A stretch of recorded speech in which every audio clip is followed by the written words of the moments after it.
বাংলাদেশের সাম্প্রতিক উন্নতি দেখে লজ্জা পান পাকিস্তানের প্রধানমন্ত্রী শেহবাজ শরীফ। এমন মন্তব্য করলেন খোদ পাকিস্তানের প্রধানমন্ত্রী। ২৪ এপ্রিল পাকিস্তানের ব্যবসায়ী নেতাদের সঙ্গে একটি মতবিনিময় সভা করেন শেহবাজ শরীফ। সে সময় ব্যবসায়ী নেতাদের উদ্দেশ্যে তিনি জানান, যে সময় বাংলাদেশ পাকিস্তানের অংশ ছিল তখন তাদেরকে বলা হতো এই অংশটি পাকিস্তানের উপর একটি বোঝা, কিন্তু ওই বোঝাই এখন অর্থনৈতিক দিক দিয়ে ব্যাপক উন্নতি করেছে।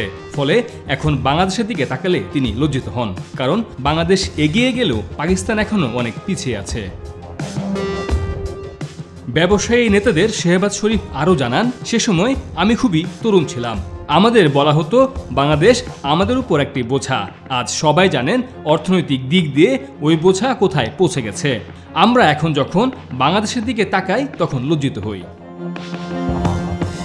চলতি বছরের ফেব্রুয়ারিতে পাকিস্তানে জাতীয় পরিষদের নির্বাচন হয়। এই নির্বাচনের মাধ্যমে দ্বিতীয়বারের মতো পাকিস্তানের প্রধানমন্ত্রী হন শেহবাজ শরীফ।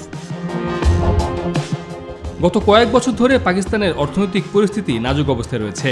এই পরিস্থিতি